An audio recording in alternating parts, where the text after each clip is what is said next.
Hello friends, we were talking about chapter 2, audit strategy, audit planning and audit program.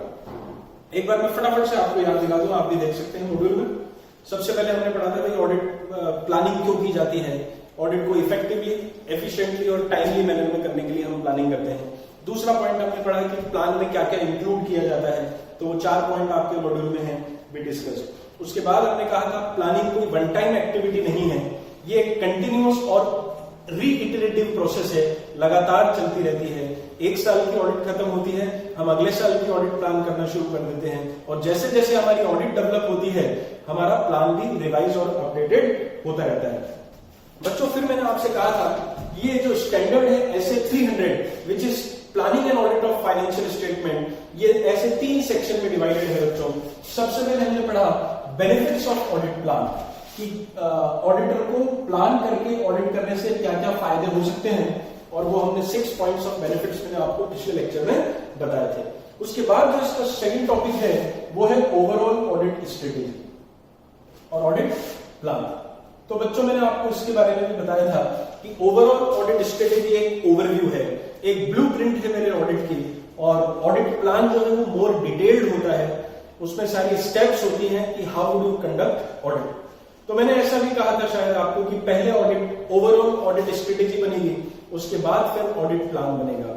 Overall audit strategy थोड़ा सा narrow होता है और जो ऑडिट प्लान है वो ज्यादा डिटेल्ड होता है, लेकिन ये भी जरूरी नहीं है, ये कोई सीक्वेंशियल प्रोसेस नहीं है, दीज आर इंटर रिलेटेड। मतलब मैंने कोई ओवरऑल ऑडिट स्ट्रेटेजी बनाई, फिर मैंने किसी चीज की प्लानिंग कर ली, फिर वापस मैं ओवरऑल ऑडिट स्ट्रेटेजी पे चला गया, वापस मैंने प्लान कर लिया। दीज आर इंटर रिलेटेड, क्योंकि आपने अगर एक चीज में चेंज किया तो कॉन्सिक्वेंटली आपको दूसरे में भी चेंज करने की आवश्यकता हो सकती है। अभी ओवरऑल ऑडिट स्ट्रेटेजी जैसा उस दिन हमने पढ़ा था पिछले लेक्चर में, there are 5 main points which auditor has to decide. Number 1, characteristic of engagement that will define your scope. मैंने समझाया था आपको कि जैसा नेचर ऑफ अपॉइंटमेंट होगा वैसे आपके काम का स्कोप होगा। रिपोर्टिंग ऑब्जेक्टिव, आपको कब कैसे कहां रिपोर्ट करनी है। इंपॉर्टेंट फैक्टर जो आप अपने टीम मेंबर्स को डायरेक्शन देते समय ध्यान में रखेंगे। Results of preliminary engagement activities and nature, timing and extent of resources necessary to conduct the audit. चलिए आज इसको डिटेल में हम फटाफट कर लेते हैं। मॉड्यूल में अगर आप देखेंगे तो मेरे पास टॉपिक नंबर 2.2 है, establishing the overall audit strategy. और जैसा आप देख सकते हैं बोर्ड पे 5 पॉइंट हैं। पहला point, identify the characteristic of engagement that define your scope. ये मैंने आपको समझा दिया, इसके नीचे 3 एग्जांपल्स दिए हैं। नंबर 1, आपको इसमें क्या क्या एस्पेक्ट डिसाइड करने हैं। 1, 2 एंड 3, 3 चीजें आपको डिसाइड करनी है। Number 1, expected audit coverage. आपकी ऑडिट का दायरा क्या होगा, उसमें क्या क्या चीजें शामिल होगी। मान लीजिए कंपनी की 10 ब्रांचेस हैं, क्या उन ब्रांचेस की भी ऑडिट आप करेंगे। अलग अलग लोकेशन पे कंपनीज की फैक्ट्री है, वो सारी चीजें। या मान लीजिए इस कंपनी की कोई सब्सिडरी भी है, इनके कोई ज्वाइंट वेंचर कंपनीज हैं, तो क्या उनकी ऑडिट भी आप ही करेंगे। तो वो लिखा है expected audit coverage. Number 2, the nature of business segment.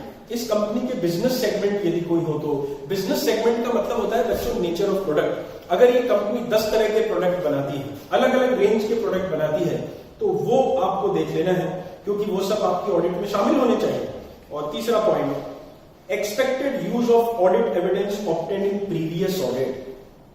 आपने पिछले सालों में जो इस कंपनी की ऑडिट की है, क्या वो एविडेंस आपके करंट ईयर में काम आ सकते हैं। पिछले सालों में किए गए ऑडिट के एविडेंस क्या करंट ईयर में काम में आ सकते हैं। ये आपको 3 चीजें डिसाइड करनी है। तो मैंने बता दिया आपको, characteristic of engagement that define your scope, और इसमें 3 एग्जांपल्स दिए गए हैं। Number 1, expected audit coverage. Number 2, nature of business segment. Number 3, expected use of audit evidence obtained in previous audit. Fine, आगे चलते हैं। सेकेंड पॉइंट आता है रिपोर्टिंग ऑब्जेक्टिव। और फ्रेंड्स, इसमें आपको 4 पॉइंट दिए हैं, 1, 2, 3 और 4। जैसा मैंने आपको बताया कि मुझे रिपोर्ट कब देनी है, कैसे देनी है, किससे डिस्कस करनी है, वही 4 बातें उसमें लिखी है। Number 1, time table for reporting. समय सीमा, हमें कब रिपोर्ट देनी है, पूरी की पूरी रिपोर्ट ऑडिट खत्म होने के बाद में देनी है या बीच बीच में भी हमें मैनेजमेंट को अवगत कराना है, उसे बोलते हैं इंटरिम रिपोर्ट। अगर बीच बीच में आप रिपोर्ट देते हैं तो वो देखिए लिखा है the entity's time table for reporting such as interim and final stage. Report कब देनी है आपको, टाइम टेबल। दूसरा, organisation of meetings with management and those charge with governance to discuss the nature, timing and extent of audit work. समय समय पर आपको management से मिलना होगा ताकि आप अपने ऑडिट प्रोसीजर्स के बारे में, अपनी ऑडिट की प्रोग्रेस के बारे में उनसे डिस्कशन कर सकें। तीसरा point, again discussion with management and those charge with governance regarding the expected type and timing of report. आप रिपोर्ट किस प्रकार की देने वाले हैं, पॉजिटिव रिपोर्ट देंगे या नेगेटिव रिपोर्ट देंगे और कब तक आप दे देंगे, ये सारी बातें आपको मैनेजमेंट के साथ डिस्कस करना है। और last point, discussion with management regarding the expected communication on the status of audit work throughout the audit। status of audit work यानी कितना काम हो चुका है, कितना काम होना अभी बाकी है, ये तमाम चीजें आपको समय समय पर मैनेजमेंट के साथ में डिस्कस करनी होगी। तो देखिए यहाँ पे 4 पॉइंट है, 1, 2, 3 और 4। एक बार फिर बता दूं। Number 1, time table for reporting, ठीक है। दूसरा, meetings with management and those charge with governance, ताकि आप अपने ऑडिट प्रोसीजर्स की नेचर, टाइमिंग और एक्सटेंट उनको बता पाए, उन्हें अवगत करा पाए। Discussion with management and those charge with governance, आपकी जो expected type and timing of report है वो आप उनको बता पाए। एक्चुअली इसमें क्या होता है कि हम जो ड्राफ्ट रिपोर्ट तैयार करते हैं, ड्राफ्ट मतलब कच्ची रिपोर्ट बनाते हैं और वो हम मैनेजमेंट के साथ में पहले डिस्कस कर लेते हैं। और आखिरी point, again discussion with management, पूरी ऑडिट के दौरान आप अपने काम की प्रगति, अपने वर्क का स्टेटस मैनेजमेंट के साथ में डिस्कस कर पाए। तो देखिए, याद रखने के पॉइंट ऑफ व्यू से अगर मैं बोलूं तो पहला पॉइंट जो है वो टाइम टेबल का है और अगले तीनों पॉइंट में डिस्कशन है। मैनेजमेंट के साथ डिस्कशन, डिस्कशन, डिस्कशन। बच्चों, निश्चित रूप से आपसे एग्जाम में ऐसे इंडिविजुअल टॉपिक पूछा जा सकता है कि what are the reporting objectives while determining the overall audit strategy. Overall audit strategy बनाते समय आपके रिपोर्टिंग ऑब्जेक्टिव्स क्या होंगे, 4 नंबर का क्वेश्चन आएगा। तो बच्चों, आपको इस स्टैंडर्ड का रेफरेंस देना है और फिर ये 4 पॉइंट आपको लिखने पड़ेंगे। ऑडिट में यही प्रॉब्लम है, समझना आसान है लेकिन आपको चीजों को याद रखना पड़ेगा, क्योंकि क्वेश्चन अगर रिपोर्टिंग ऑब्जेक्टिव पे आ गया तो आपको ये 4 बातें लिखनी है। आप अपने मन से अगर बना के लिखेंगे points, you won't get marks. ये जरूरी है कि पॉइंट्स वही लिखें जो हम पढ़ रहे हैं। थर्ड फोर्थ में कोई दिक्कत नहीं। तीसरा पॉइंट सिंपली उसने एक ही बात लिखी है कि आपको ये डिसाइड कर लेना चाहिए कि कौन कौन से फैक्टर्स हैं जो इंपॉर्टेंट होंगे, सिग्निफिकेंट होंगे अपनी टीम मेंबर्स को डायरेक्शन देते समय। और इसकी डिटेल बच्चों में कभी बाद में आपको बताऊंगा, अभी इसको शॉर्ट में रखूंगा। Results of preliminary engagement activities. अच्छा, आपने ऐसे 220 पढ़ तो लिया, तो चलो यही बता देता हूं मैं। Results of preliminary engagement activities आपके मॉड्यूल में नहीं लिखी है, मैं समझा रहा हूं, ध्यान से समझिए। There will be 3 points.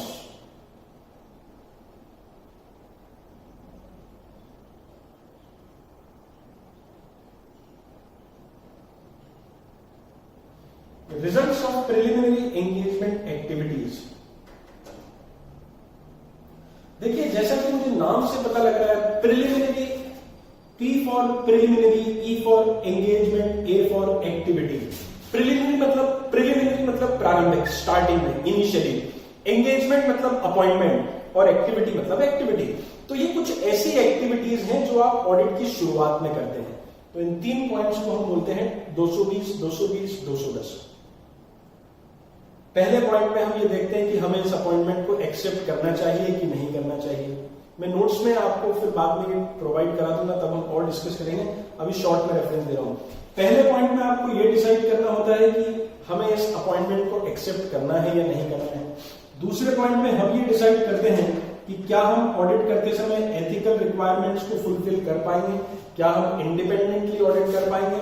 और तीसरा पॉइंट 210 है, हमें शुरुआत में ही मैनेजमेंट के साथ में अपनी ऑडिट की टर्म्स एंड कंडीशंस को डिसाइड कर लेना चाहिए। These are called preliminary engagement activities. और आखिरी में तो सिंपली लिखा है nature, timing and extent of resources necessary to perform the audit. हमें ऑडिट करने के लिए जो रिसोर्सेज चाहिए उनकी nature, timing and extent. Resources मतलब क्या? कोई भी चीज। अगर मुझे ऑडिट करने के लिए 4 बंदे चाहिए, ह्यूमन रिसोर्स। अगर मुझे ऑडिट करने के लिए एक लैपटॉप चाहिए, कंप्यूटर चाहिए, कैलकुलेटर चाहिए, physical resource.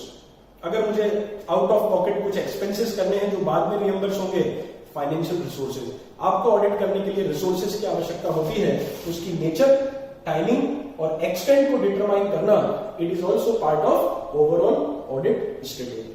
Got the point? अब मैं थोड़ा यहां पे एक्सटेंड करता हूं। जब मैं रिसोर्सेज की बात करता हूं तो फिर 4 बातें आती हैं। नंबर 1,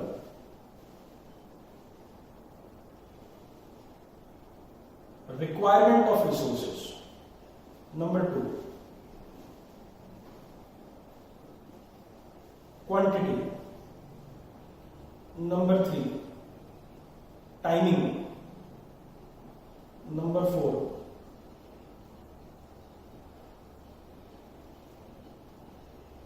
बच्चों ये याद रखना 4 पॉइंट्स।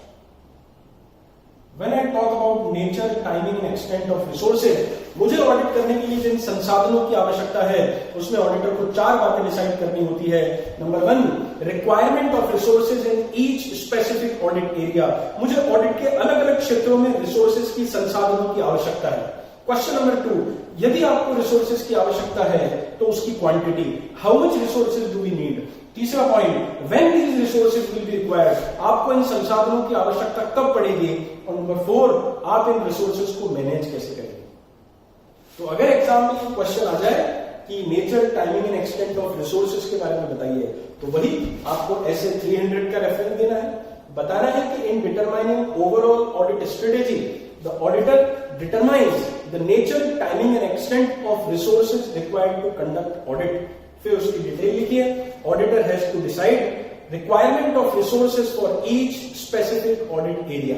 नंबर 2 अभी पढ़ेंगे अपने मॉड्यूल में से। How much resources are required, उनकी quantity. When these resources will be required, उनकी टाइमिंग। और how you will manage those resources, आप उनको किस प्रकार से मैनेज करेंगे। तो देखिए आप मॉड्यूल में थोड़ा रिवर्स गियर मारना पड़ेगा आपको। ये बात आपको दे रखी है टॉपिक नंबर 2.1 में। आप देख सकते हैं देयर आर 1 2 3 4 पॉइंट्स।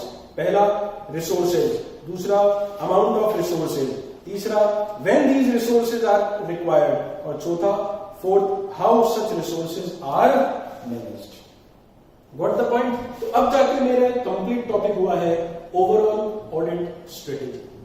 इसके 5 पॉइंट हैं। फर्स्ट पॉइंट के 3 पॉइंट, सेकंड पॉइंट के 4 पॉइंट, रिजल्ट्स के 3 पॉइंट और nature, timing and extent of resources के 4 point. Got the point friends? चलिए आगे चलते हैं। Topic number 3। टॉपिक नंबर 3 दोस्तों, ये मैंने आपको बता दिया, relationship between overall audit strategy and audit plan. इन दोनों के बीच में क्या संबंध है? तो हम सिंपली कहेंगे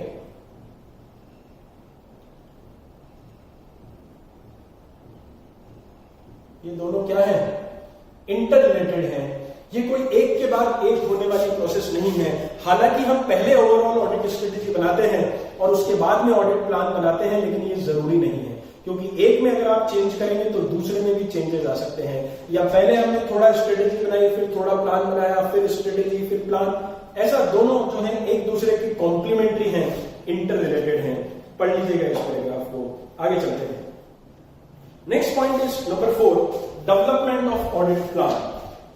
Having formulated the overall audit strategy, now let us talk about development of audit plan. अब देखना ध्यान से, मैं लिख के आपको समझाऊंगा, फिर पढ़ना हमारे लिए आसान हो जाएगा। ठीक है, so I would say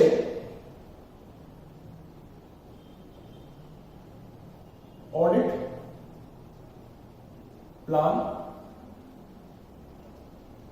includes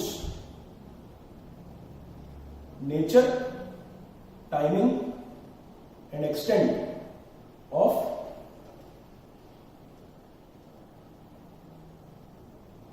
audit procedures. ठीक है, ऑडिट प्लान मतलब ऑडिट कैसे करनी है किसी ऑर्गेनाइजेशन की, it includes nature, timing and extent of your audit procedure.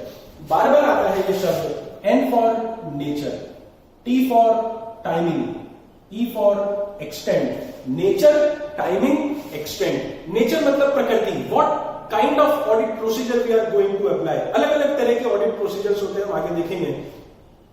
Timing का मतलब व्हेन, आपको कब लगाना है ऑडिट प्रोसीजर, किसी पर्टिकुलर पॉइंट ऑफ टाइम पे, साल के शुरू में, साल के एंड में, सॉरी। और तीसरा है एक्सटेंट, मतलब उनकी मात्रा, उनकी गहराई, किस हद तक आपको ऑडिट प्रोसीजर लगाने हैं, डिटेल चेकिंग करनी है या सैंपलिंग करनी है।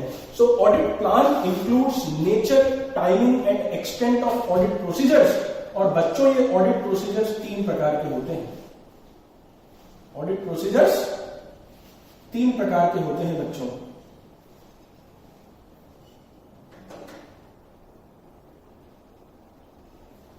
I call it RAP, this is FAP and this is OAP। इनकी भी डिटेल पढ़ेंगे हम।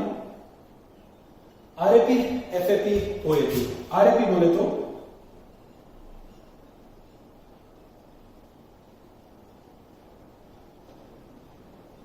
थोड़ा शॉर्ट में लिखूं,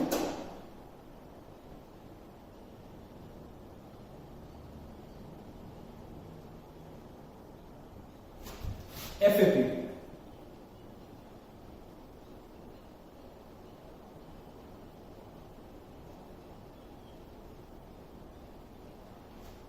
और तीसरा है OAP।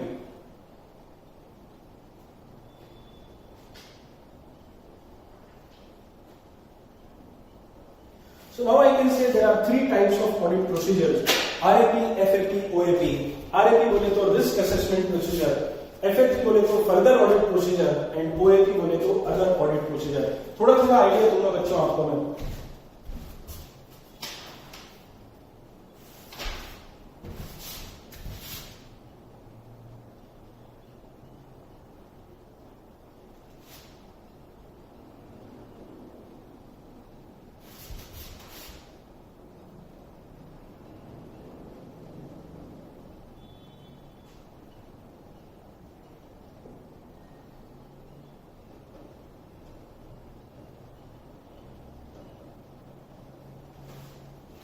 रिस्क असेसमेंट प्रोसीजर, इस पे SA 315 एप्लीकेबल होता है। ज्यादा डिटेल में तो अभी नहीं जाएंगे, इस पे अलग से चैप्टर पढ़ना है। बट यहां रिस्क का मतलब है risk of miss statement in the financial statement. हम जब किसी भी ऑर्गेनाइजेशन की ऑडिट करना शुरू करते हैं तो सबसे पहले इस बात का पता लगाते हैं कि भाई उस कंपनी में मिस स्टेटमेंट होने की संभावना क्या है, गलतियां होने की जोखिम कितनी है। क्योंकि जितनी ज्यादा रिस्क होती है ना ऑर्गेनाइजेशन में, हमारे आगे आने वाले ऑडिट प्रोसीजर्स की नेचर, टाइमिंग और एक्सटेंट भी वैसी ही होती है।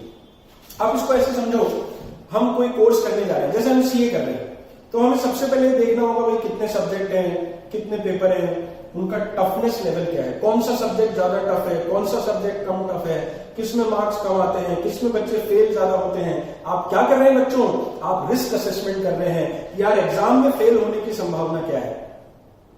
और इसीलिए इसका नाम है फर्दर ऑडिट प्रोसीजर। फर्दर मतलब आगे, क्योंकि जैसी रिस्क होगी वैसे आपके आगे के ऑडिट प्रोसीजर होंगे। अगर किसी सब्जेक्ट में फेल होने की जोखिम ज्यादा है तो हम आगे जब उसको पढ़ेंगे तो ज्यादा ध्यान से पढ़ेंगे, वहां पर हम अपने ऑडिट प्रोसीजर्स की नेचर, टाइमिंग और एक्सटेंट को बढ़ा देंगे। कोई सब्जेक्ट इजी है तो हम उसको कम भी पढ़ सकते हैं। तो इन दोनों में लिंक है बच्चों। पहले हम रिस्क का असेसमेंट करेंगे कि इस कंपनी में मटीरियल मिसस्टेटमेंट होने की जोखिम और संभावना क्या है, और जैसी रिस्क असेसमेंट होगी वैसे हमारे आगे के ऑडिट प्रोसीजर्स होंगे, कम या ज्यादा एज द केस में भी। सो रिस्क का असेसमेंट होता है 315 में, और रिस्क के अनुसार हम अपने आगे आने वाले ऑडिट प्रोसीजर्स की नेचर, टाइमिंग और एक्सटेंट को डिटरमाइन करते हैं SA 330 में। And both are part of your audit plan. और तीसरा अदर ऑडिट प्रोसीजर्स, इसमें कोई स्टैंडर्ड नहीं है कोई, these are applied just to ensure compliance with SAs। Compliance बस ये देखने के लिए हम लगाते हैं कि हमने ऑडिट करते समय सारे एप्लीकेबल स्टैंडर्ड्स को कंप्लाई किया कि नहीं किया। तो ये 3 तरह के ऑडिट प्रोसीजर हैं जो ऑडिट प्लान का पार्ट है। आप देख सकते हैं टॉपिक नंबर 4 में RAP, FAP, OAP। ठीक है, नेक्स्ट टॉपिक पे चलते हैं 4.2। सब लोग ध्यान से देखें 4.2, इसे रफ कर देता हूं मैं। इससे आपको एक ओवरऑल ओवरव्यू मिल गया है।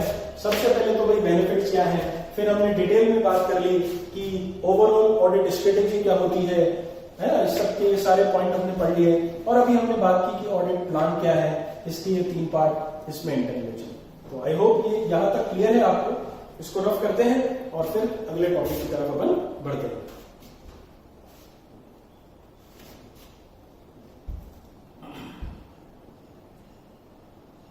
चलिए,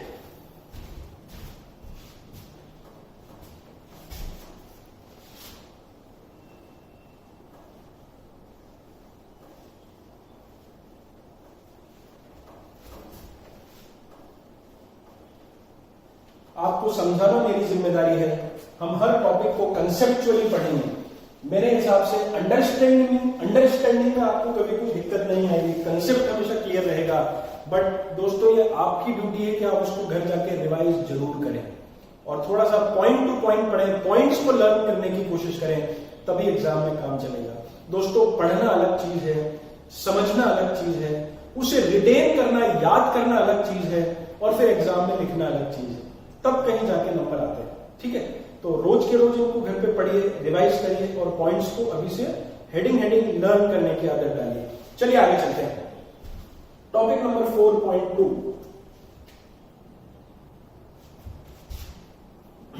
topic number 4.2 and it is knowledge of client's business.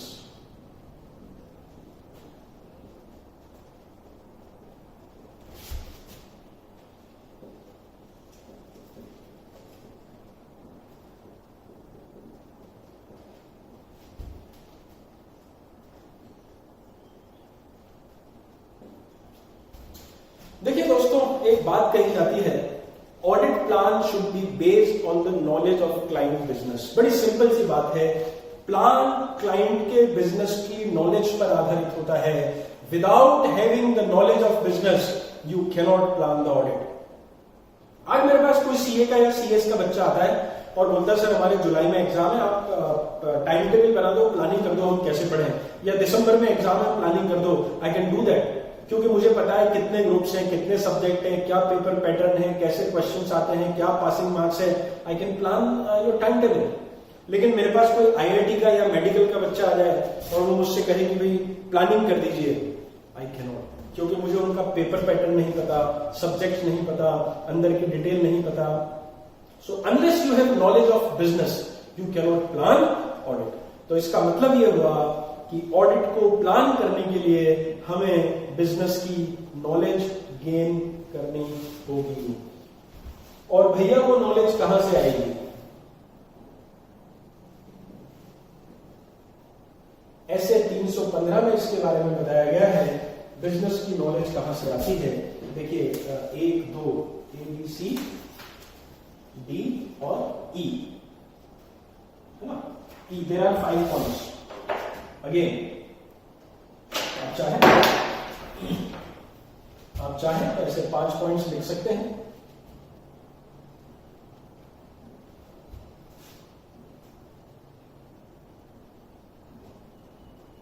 समझ गए?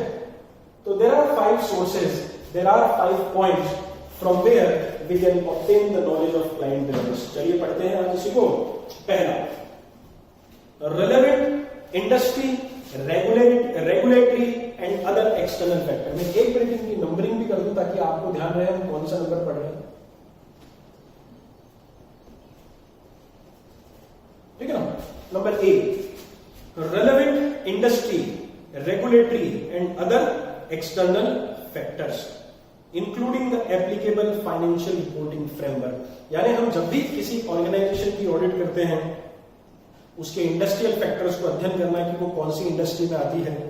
रेगुलेटरी मतलब उस पर कौन कौन से रूल्स एंड रेगुलेशंस एप्लीकेबल होते हैं, और कोई दूसरे जो फैक्टर हो जो उस कंपनी की गतिविधियों को प्रभावित करते हो, ये सारी चीजें आपको देखनी हो।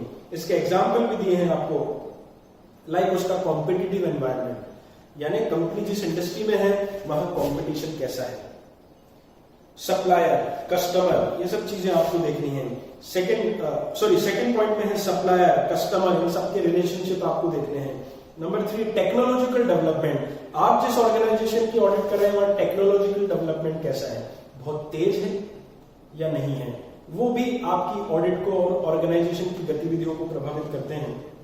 और number 4 effect on regulation on entities operation, जो कानून है, जो नियम है, उनका कंपनी की गतिविधियों पे क्या प्रभाव पड़ता है। तो 3 फैक्टर है यहाँ पे, industry, regulatory and other external factor.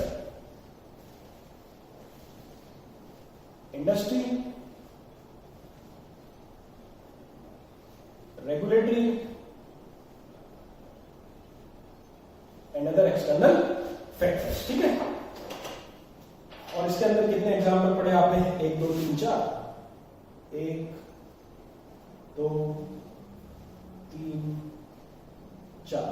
दोस्तों ये सब मैं इसलिए लिखता हूं क्योंकि पॉइंट्स आपको ध्यान रखना जरूरी है, एग्जाम में आएंगे तो ये सब आपको लिखने पड़ते हैं। Next, the nature of entity.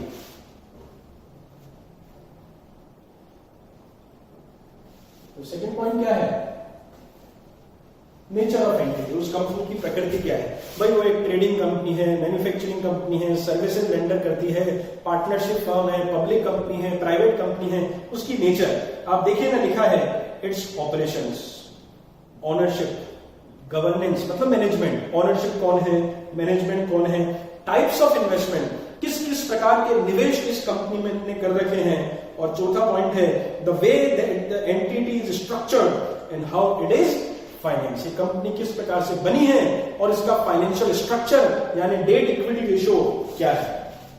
तो आई कैन से 4 पॉइंट हो गए यहां पे, 1 2 3 और 4। ओके, एग्जाम्पल्स आप एक बार देख लीजिएगा। सी पॉइंट पे आते हैं, the entities selection and application of accounting policies. तो मैं लिख सकता हूं selection and application of accounting। तो ये पॉइंट आसान है, आपको देखना है कि कंपनी किस प्रकार से अकाउंटिंग पॉलिसीज को सिलेक्ट करती है, किस तरह से उनका उपयोग करती है। बच्चों शायद आप जानते हैं अकाउंटिंग पॉलिसीज का एप्रोप्रिएट सिलेक्शन होना चाहिए और उनकी कंसिस्टेंट एप्लीकेशन होनी चाहिए। जहां अकाउंटिंग पॉलिसी वर्ड आ गया, 2 बातें जरूर ध्यान रखना, प्रॉपर एप्रोप्रिएट सिलेक्शन और कंसिस्टेंट एप्लीकेशन। आप बार बार अकाउंटिंग पॉलिसीज को चेंज नहीं कर सकते हैं। तो वही ऑडिटर को देखना है कि selection and application of accounting policies, और यदि आप उनमें कोई चेंजेस कर रहे हैं तो वो भी ऑडिटर को देखना होगा। ठीक है, एग्जाम्पल आपको पढ़ने रहेंगे, फिर हम डिस्कस करेंगे। Number D, the entities objectives and strategies and related business risk. तो यहां पे आ गया कंपनी के भाई ऑब्जेक्टिव्स क्या है, कंपनी की स्ट्रेटेजीज क्या है, और जिस बिजनेस की आप ऑडिट कर रहे हैं उसमें व्यावसायिक जोखिम क्या है, बिजनेस रिस्क क्या है। तो कंपनी के ऑब्जेक्टिव्स, उन ऑब्जेक्टिव्स को अचीव करने की स्ट्रेटेजीज और उस कंपनी की बिजनेस रिस्क, ये सारी चीजें आपको देखनी है। और उसके बाद में point number E, the measurement and review of entities financial performance. तो यहां आपको कंपनी की क्या चेक करनी है बच्चों, फाइनेंशियल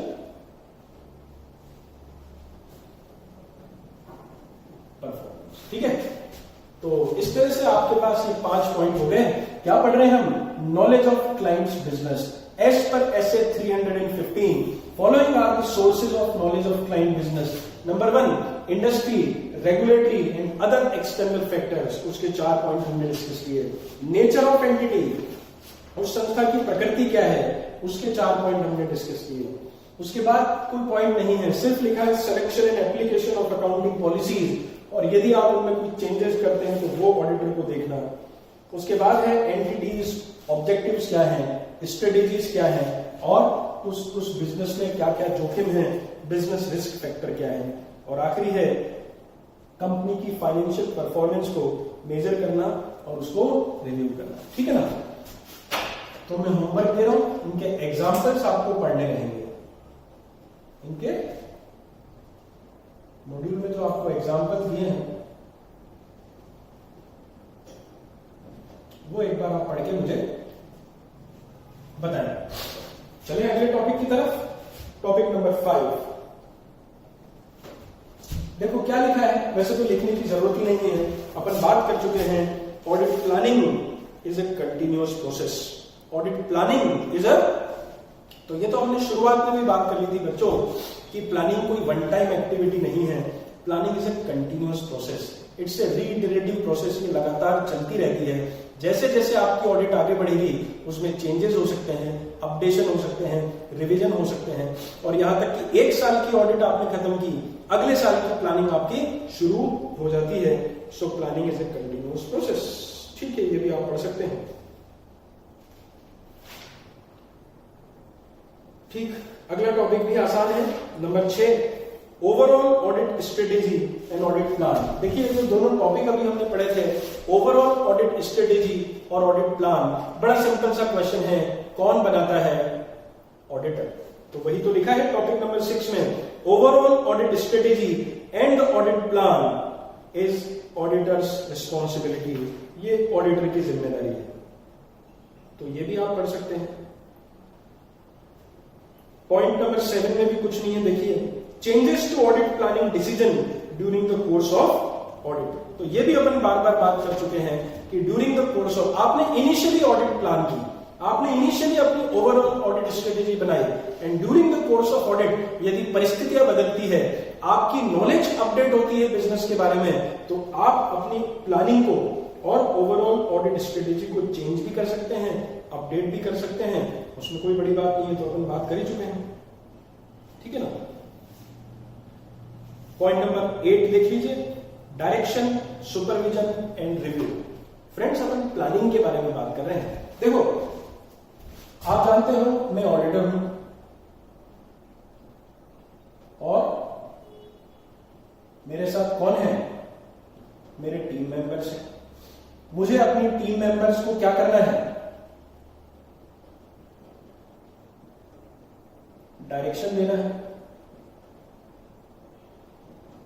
सुपरवाइज करना है और उनके काम का रिव्यू करना है। बॉस ये बात तो हमने ऐसे 220 में पढ़ी। आपके काम में क्वालिटी तभी आएगी जब आप अपनी टीम मेंबर्स को प्रॉपर डायरेक्शन देंगे, उनको सुपरवाइज करेंगे और उनके काम को रिव्यू करेंगे।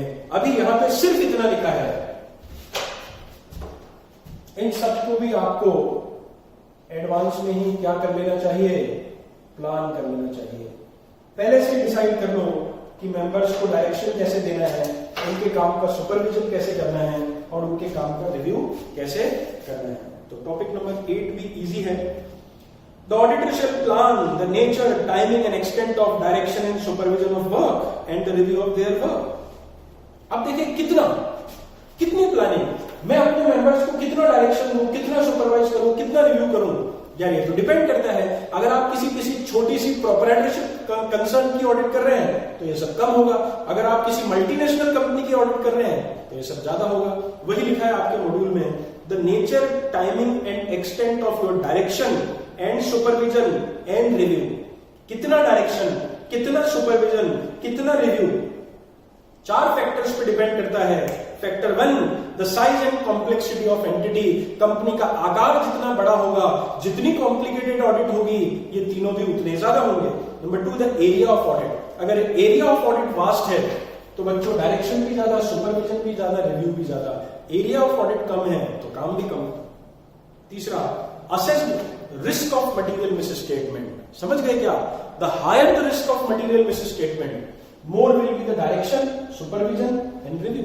और रिस्क ऑफ मटेरियल मिसस्टेटमेंट कम होगा तो अपने को मेहनत भी कम करनी पड़ेगी। और आखिरी point, the capabilities and competence of individual team members. मेरे टीम के मेंबर्स की कैपेबिलिटीज और उनकी कॉम्पिटेंस, क्योंकि टीम में जितने सक्षम लोग होंगे, जितने अंडरस्टैंडेबल लोग होंगे, मुझे उन्हें डायरेक्शन कम देना पड़ेगा, सुपरविजन कम करना पड़ेगा, रिव्यू कम करना पड़ेगा। और अगर उनकी कॉम्पिटेंस और कैपेबिलिटीज कम है तो फिर इनका इन्वॉल्वमेंट बढ़ जाएगा। तो तो छोटा सा टॉपिक है कि आप एडवांस में प्लानिंग कर लें कि टीम मेंबर्स को डायरेक्शन कैसे देना है, सुपरवाइज कैसे करना है और उनके काम को रिव्यू कैसे करना है। ठीक है फ्रेंड्स, तो आज इतना ही रखते हैं। काफी कुछ हमने देख लिया। एक बार मॉड्यूल में से इससे अच्छे से पढ़िए आप, और कहीं भी डाउट होता है तो मुझसे पूछिए, और फिर हम नेक्स्ट लेक्चर में इसके आगे बढ़ेंगे। Thank you.